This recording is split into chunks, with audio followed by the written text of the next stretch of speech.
Yeah, that's right. Ladies and gentlemen, welcome back to Tuesday. And if it's Tuesday, it means it's time for Cloud Talk Live. That's right. Look at me work these faders. Make sure that you can hear me. Make sure you can hear the fun music. Everyone, as always, I want to welcome you to another episode of Cloud Talk Live. My name is Jeff DeVerter. I'm the Chief Technology Evangelist for us here at Rackspace Technology. But of course, for the next 30 minutes, I get to hang out with you and be your host. Now we have certain rules and regulations around this place. Actually, they're more guidelines. But I'd love to know who is watching the show and where in the world you are. So if you wouldn't mind, go ahead and just introduce yourself there in the comments down below on whatever platform you're watching this on, and we'll do our very best to say hello. And so today I'm out here, of course, and I'm at home, which is nice. And we're here I'm outside of San Antonio, Texas, getting to do this program. Our guest he's not in San Antonio. We're going to hear about him and where he is from. But if you want to get a hold of us over here look at the ticker down below. That's cool. If you want to get a hold of us over here at the program, of course, you could do that here while we're live. Or, of course, you can always just send us an email. And everything that we do here is part of our Solve Thought Leadership program. So send an email to solve@rackspace.com. Abdullah, freshman at St. Mary's. Look at you. This should go for extra credit, right? This is part of your curriculum, one would hope. We got a data engineer out of Boston. Martin, glad that you're here this morning. Welcome and welcome. Martin, question for you. Fill it in the comments there. You're a data engineer. Are you in school or are you actually doing this work? If so, tell me about some of the tools and technology you're part of. BT joining. Welcome. We're glad that you are here. We love our partnership with our friends over at BT. Rackspace announced that about a year and a half ago. We're doing some amazing things in joining together Rackspace's many data centers and all the BT security and network capabilities. Pretty cool stuff. But hey, as I've mentioned before, we're not here to sell Rackspace. We're here to bring information. Now, the information that we tend to bring here is so wide ranging. And guys, I don't have a placard for this, but is it next week's episode? No, not next week. In like a month. You need to put this on your calendar now. May 23rd, in advance of here in the U.S., what we call Memorial Day. Yeah, Memorial Day. There's a long weekend, and it tends to be the weekend that everybody brings their grills out. I have invited in one of my longest friends around here, and her name is Robin Linders, and she is also known online as the Grill Girl. And we're talking about the tech behind grilling. How fun is that going to be? Love that. You have a photo with me, Abdullah? I am so sorry. I hope I didn't break your camera. Megan's here. Glad that you're here as well. All right. Well, enough of my banter. We know what's going on here. So we know that in a month we got Robin coming. We know that today I got Jason about to pop up on the screen. You'll see him in just a second. But next week you want to mark your calendars as well. Let's see. That's the beginning of the month. If it's the first Tuesday of the month, it must mean Women in Tech Tuesday. That's right. And we have the amazing Liz Parnell. She is a Rackspace employee, but has an amazing storied career. And you're just going to love getting to hear about from her. And so mark your calendars for next week. But enough of me. Hey, John Deegan's hanging around here this morning. Let's talk about some LZs. Let's get into the LZ. First time I heard about LZs was in a war movie. And that was where they took the helicopters in. That was the landing zone, right? Landing zone. So Jason, get on up here and let's talk landing zones today. All right. They aren't as scary as they are in the war movie, are they? They can be. I mean, it depends. So, Jason Rinehart, welcome to the program. This is your first go around here, isn't it? It is. Yeah, glad to be here. Yeah, glad you are here as well. And I teased you earlier. I really appreciate the fact that you got the memo about Blue Plaid as being a guest on the program. So we are in sync about this today. It's hard to tell when one of us ends and the other begins when you see us on the screen like this. Hey, Jason, we were talking about your past a little bit and just the technical side in your career. But why don't you cut your teeth over 10th Magnitude, one of my favorite consulting companies that doesn't exist anymore.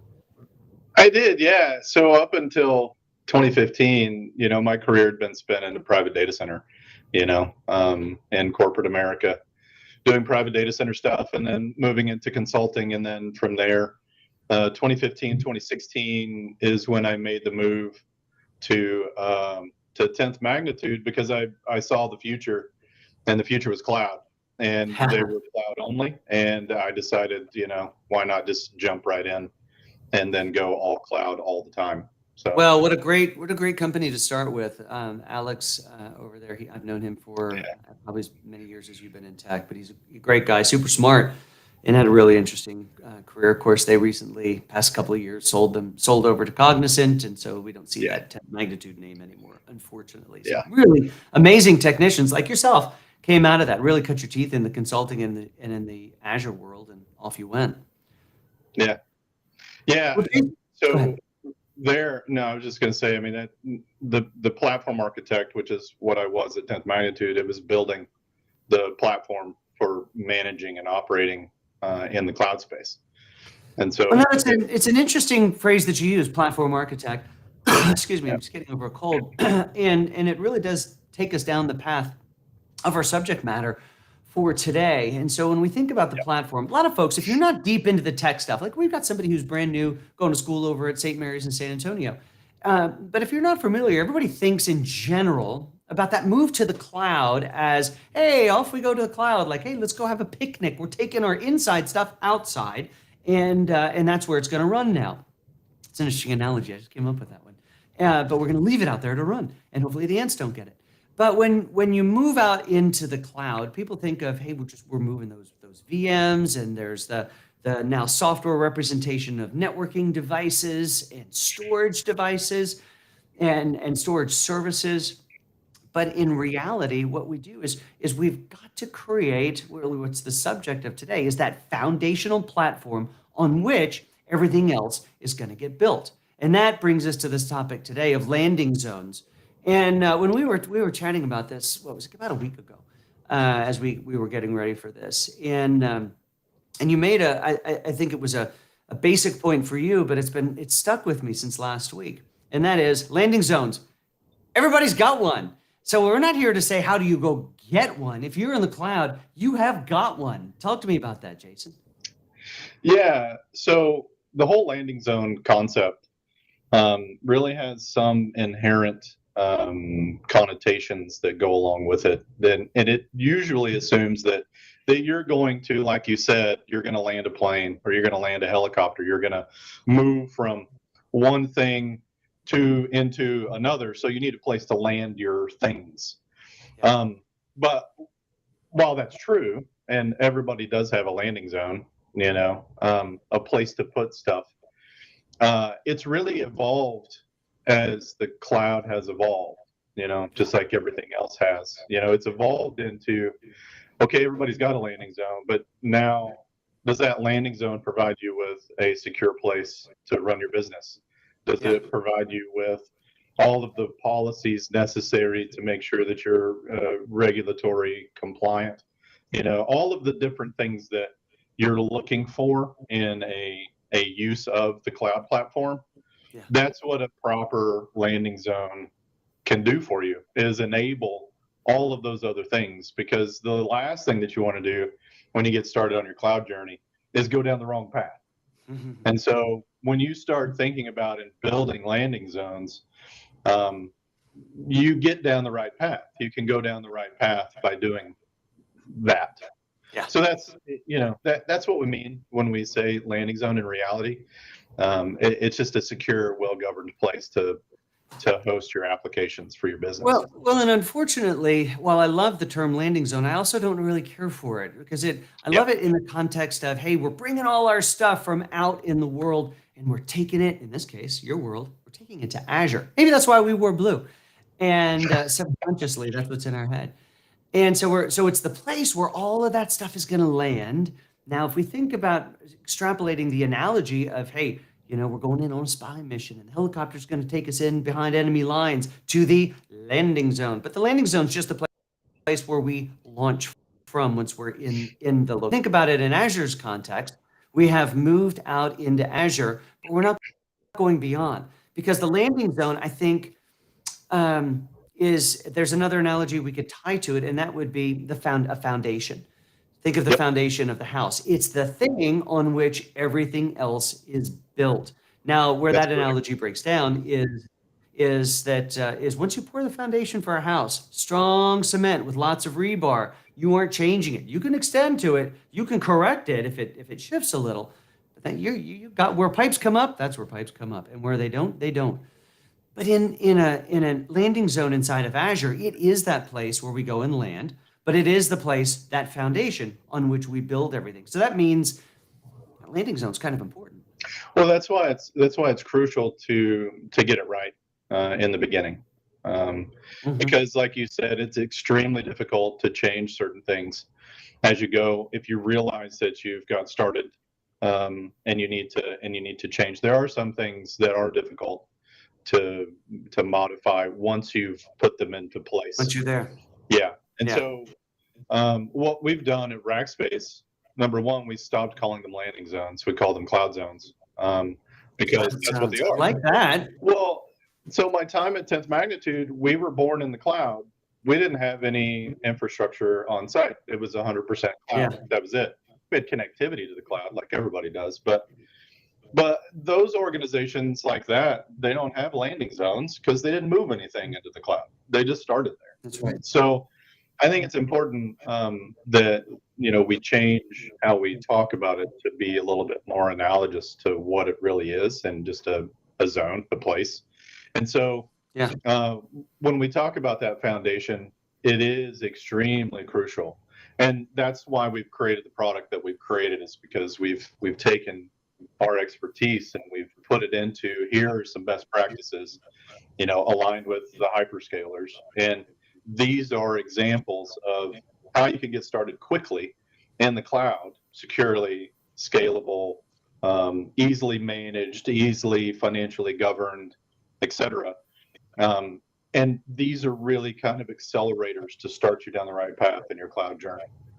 That. So it's a really good point, Jason. So as any company is thinking about their cloud environment, either their first moves in or moving additional workloads in, it's really important to not just think about working with a partner maybe who has some experience in that space or has thought about it, but you really want to look for one where those capabilities are built in. We've got capabilities, other companies do. We're not here to sell Rackspace. We're here to tell you, every aspect of this should be pre-baked and predetermined up until the point of your special sauce, of your special application that needs to be moved out into the cloud. But let's talk about some of the aspects of the new cloud zones, right? We're not talking about landing zones, we're talking about cloud zones. You use the G word. That's a very key part of a cloud zone, a landing zone, and that's governance.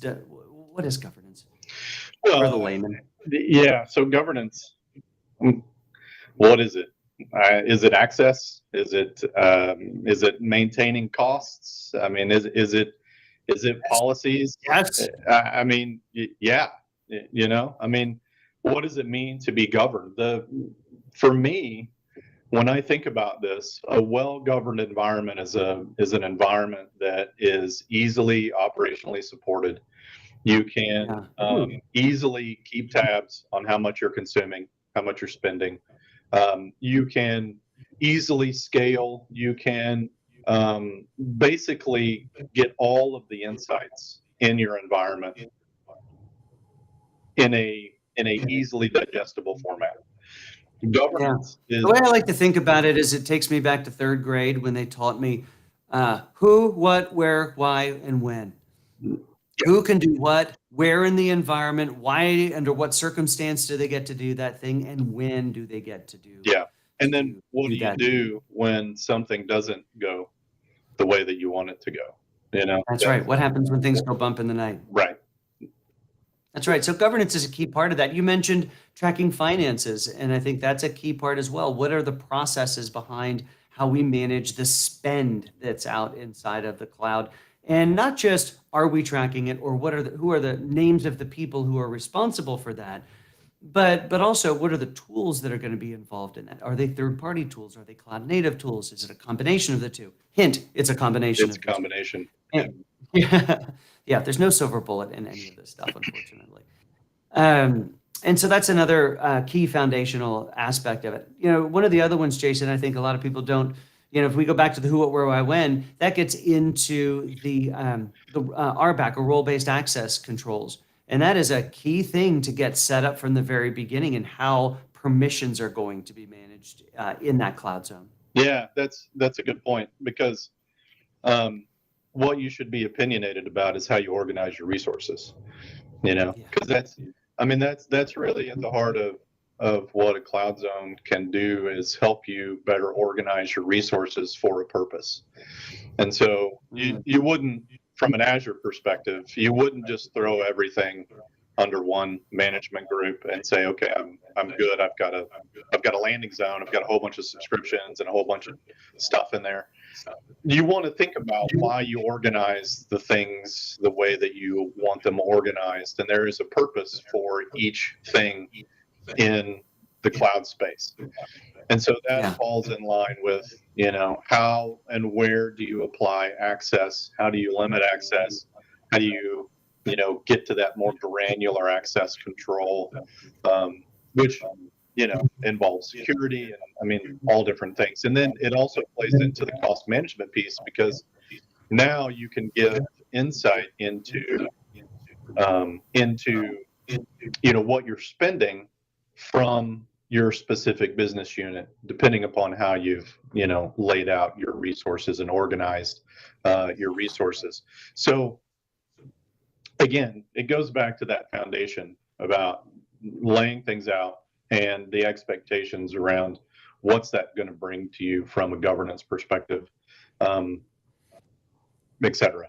So yeah. So Jason, I'm hearing in my my telepathic ear, whatever it would be, a bunch of people going, "Holy crap! I know mine's not quite right." So let's talk about what happens when good cloud zones either go bad, because they can, or they're not set up correctly. Because and by the way, here's a little forgiveness. Not everybody knows how to do this from the very beginning. It's also why you want to work with a partner, FYI, somebody who's done this a few thousand times before. But let's just say you've gone out, your group has forged out into the cloud. You've built an environment. You put a couple of workloads out there, and you're realizing there's some organizational challenges, there's some permissions challenges, a few other things. You've unleashed a few capabilities you wish you hadn't. Jason, how do we go about fixing that stuff? Can we go in and rectify that, or do we effectively have to buy the plot of land next door, pour a new foundation, and rebuild next door? Well, I'm a consultant at heart, so I'm going to tell you it depends. So, well, unpack that. Give me some examples of why, when to rebuild and when not to. So, literally, the whole point of cloud is to be scalable, modular, elastic. There are very few things that once you go down the path, you can't get away from. If you've managed to not put much thought into creating your network in the cloud, and you've done that inappropriately, you're going to have a bad day. But when you think about everything else, like in Azure, for instance, I've laid out my management groups terrible. Okay, fine. Just create new ones and move stuff around. It's not the end of the world. So I would encourage everybody not to lose hope. And I would also encourage everybody to not think about their landing zone as bad. I would instead think about, well, how can I make it better? How can I make it more efficient to do more things that we don't currently have the ability to do? And that's really what you should look at when you evaluate your own landing zone. In addition to working with a partner that you trust to do that. And if you're not talking about that foundation, then you should be. That should be the first thing that you discuss. Right. And that's, we're talking about this in the context of how do we make sure that these applications that we've moved out, in this case, and out into Azure, are functioning well, are reporting well, are managed well. But the other thing to consider is how well they will scale. Because I would think that the more that we build, the more stories we build on top of this. I'm going to beat this analogy into the ground, by the way. The more stories we build onto that cement foundation, the harder it is to make changes, and the more that we rely on that core foundation of things. So let's talk about scalability for a second. Maybe what are some of the warning signs that somebody's somebody's landing zone, their cloud zone is not built for scale, is not going to serve them well in the long run?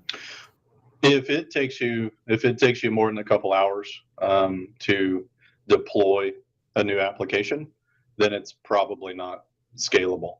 Um, I mean, just being real, the whole point of cloud is to be able to move fast.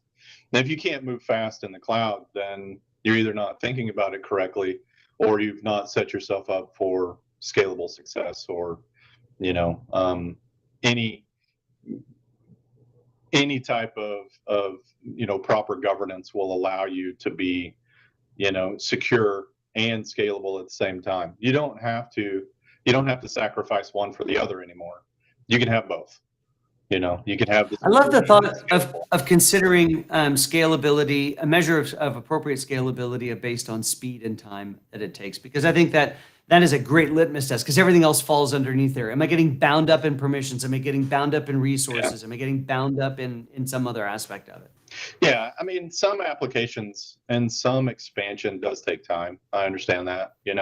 If you're bringing a new business unit into the cloud that didn't exist, I mean, that's like migrating another data center almost. That takes time. I understand that, but if it takes you 3 or 4 months to build out infrastructure to allow for that, then something is not right. All right, we talked a lot about the negatives. Let's talk about the positives. What does an effective, actually, before you answer that question, I got one other quick one for you. And that is, we've been talking about this in the singular. Are there scenarios where companies have more than one landing zone or cloud zone? Absolutely. Yeah, absolutely. Especially from the Azure space, if you branch into multiple tenants, you're going to have multiple landing zones or cloud zones, because each tenant is its own entity. And so you will have multiple landing zones. And then even inside a single tenant, you can have multiple areas in which you have a cloud zone. I call them accelerators and verticals, but they really just enable capabilities that didn't exist. If you're a healthcare provider, we've got a healthcare landing zone that's specifically designed to support the needs of a healthcare institution. Same for manufacturing and finance. I mean, each of those industries have their own unique needs. And then data accelerators or container accelerators, all of these things are miniature, smaller landing zone pieces, but they all kind of fit together into one massive cloud zone where you operate your business. That's right. All right. So in our last couple of minutes that we have here, let's talk about some of the characteristics of great landing zones. What are some characteristics that people should aspire to in them? Well, I think, just to sum up kind of the concepts, scalable, modular, well governed, centralized operational control, separation of duties, repeatable platforms, a stable framework. I know those are a whole bunch of buzzwords, but they're actually, I mean, it's actually true. I mean, all of those things are true. And so what you really want out of that is whatever your business needs, you want that in your landing zone, and it needs to be scalable, modular, well governed, good framework, permissioned appropriately, etc. That's really what you're looking for. Got it. And we've talked a lot today also about how, the act of setting some of these up for organizations, unless you're the largest of organizations, you have a handful, not many of these of potentially of these cloud zones. As such, we highly recommend that you work with a partner, somebody who's done this tens, hundreds, or thousands of times. So let's talk now about maybe some of the characteristics that people should look for in interviewing or looking for a partner. What are some of those things that a company should look for? Obviously, we'd love them to come to Rackspace, but they could. Sure. What makes a great partner? Yeah. So, number one, the partner should be listening. The partner should be taking in and asking lots of questions about your organization, your requirements, what the true goal is for adopting the cloud space. And then from there, your partner, you want to ask them, have you done this before? If so, how many have you done? What size organizations do you do this for? What what is your technique behind the scenes for creating these? Do you have to recreate all of your modules to deploy a landing zone, or have you generalized your code and have you made your code repeatable so that you can deploy these at scale and quickly? And if the answer to that one is no, or we're working on it, then I would be I'd be a little hesitant, but those are some of the things that would get you started down the path of interviewing your partner in all of this. You're muted, Jeff. Yes, I am muted. Thanks, Jason, for being a part of the first time today to talk to the screen to myself. Thank you so much for that. Dealing with a little echo over here.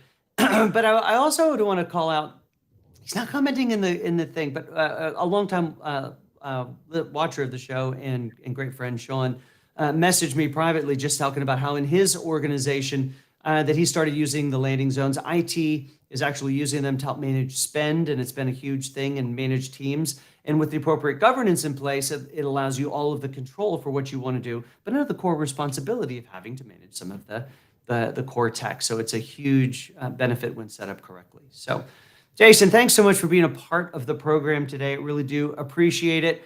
I need to let you get back to the business process of setting up a bunch more landing zones for customers and how we help automate that stuff. Folks, if you want to get a hold of us over here at the program, feel free to just shoot a note over to solve@rackspace.com. You can even get a hold of Jason that way. All right, Jason, have a great day. It's good to see you. All right, everyone, I do want to remind you that next week we have the amazing Liz Parnell is going to be on the program. And mark your calendars, all you grill folks, especially the women who are watching this, because that's what Robin Lindars, the grill girl, go look her up, specializes in, and that's helping get more women outside in front of the fire and enjoying the amazing aspects of grilling. So with that, everybody, that's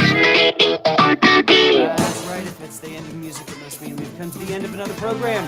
We'll see you next Tuesday where we have Liz Parnell on the program. Have a great week, everybody.